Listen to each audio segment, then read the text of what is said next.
I'm Caitlin Matson, and this is the Green Room. Dr. Rachel Dirks is professor of orchestra at K-State University, and she's actually just back in town from a European tour with her students. And so we're so grateful she took the time to join me in the Green Room to talk all about the Manhattan Symphony Orchestra, Manhattan's probably first community orchestra. Hello, Rachel. How are you? Good morning, or good afternoon, I should say. I'm doing quite well, thank you. Thank you for being here, and I'm glad to hear that everything was wonderful, taking your students to Europe to perform and to experience the world. It was a delightful trip. We got to tour the Baltic states, so Lithuania, Latvia, and Estonia, and gave performances in all three countries. And it was just a delightful time, and we learned a lot. Oh, I bet. So the Manhattan Symphony Orchestra, this is a community orchestra, but I imagine it is made up of professionals, probably teachers, some college students as well. It's a mix of community members. That's correct. So we have um, musicians ranging from professors at Kansas State University, graduate students, undergraduates, local amateur and professional musicians who wish to join, as well as students from the community. And our age range is from about an age 12 to 82. So we're really excited about the diversity that we have in our ensemble. That's so wonderful. And when you think about if you were to pin, professional and community mixed symphony orchestras in the state of Kansas, I suppose there is a geographical gap because you have the Salina Symphony, and then of course you have the Kansas City Symphony Orchestra and all of the community Mhm. chamber music in the Kansas City area. But there is kind of a need for some sort of community orchestral organization between the two. For sure. And I'm delighted to say that I not only get to conduct the Manhattan Symphony Orchestra, which is a newly formed ensemble, but I also conduct the Lawrence Community Orchestra in Lawrence, Kansas. So we are trying to create more opportunities for music making in all communities in Kansas, which is exciting. You have an upcoming concert. Can you tell us the details Mhm. about when and where? Absolutely. So the Manhattan Symphony is performing a concert entitled Celebrating American Voices on Sunday, June 15th at 7:30 p.m. We are holding the concert on the Kansas State University Anderson Hall lawn. So it's a beautiful green space. If you go to our website, mhksymphony.org, you can see pictures of us playing on that lawn, and it's a beautiful venue in order to hold a sunset type concert. Oh, how lovely. And people bring their own lawn chairs and blankets. That's correct, and just enjoy a lovely evening of music.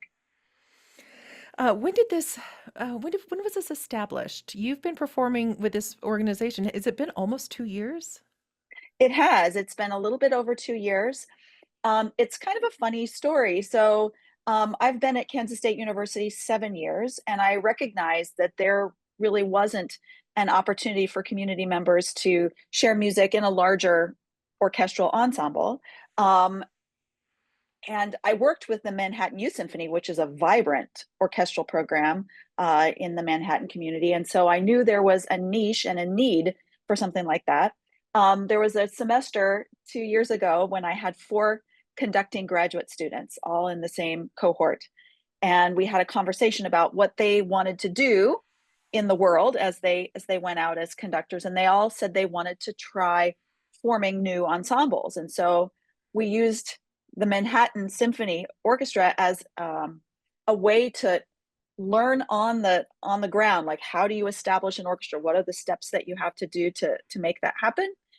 We held our first concert then in spring of 23, which was just delightful. And there's been a good response, when you sent out the call for musicians. It was actually amazing. We were anticipating between 40 to 50 musicians, and we had over 90 respond. And since then, our kind of all call mailing list is well over 100 musicians. And based on availability, people join us. So we have a lovely ensemble of about 75 to 80 playing on this next concert. That's so wonderful. And so people are allowed to kind of see what works with their schedule. Maybe they have family plans, they're traveling, but if they can do a concert, as long as they can make the rehearsal schedule, you say, come on over, just let us know.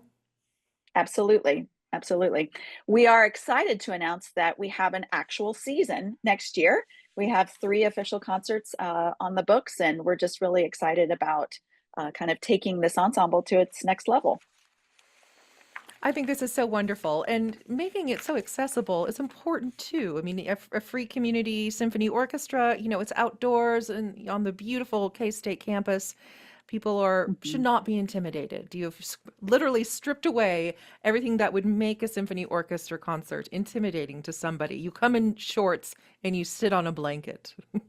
Absolutely, and the concert is free. One of the things that we really wanted to encourage accessibility for everyone was that it's free for anyone to join, and like you said, it doesn't need to be an intimidating, barrier, with the stage, so everybody's outside, we're all on the same level, and we're just enjoying great music together.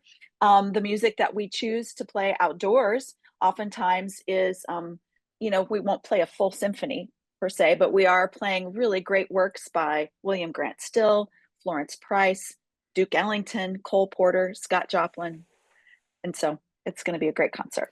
That's so wonderful. We're going to take a really short break and be back to talk a little bit more with Dr. Rachel Dirks about the Manhattan Symphony Orchestra.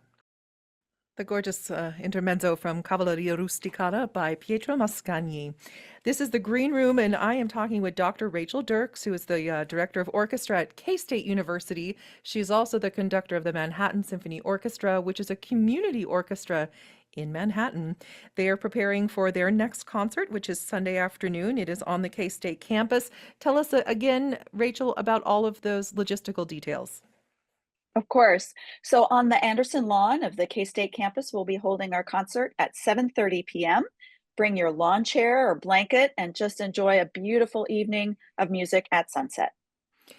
You have an impressive program that you're presenting, including a world premiere.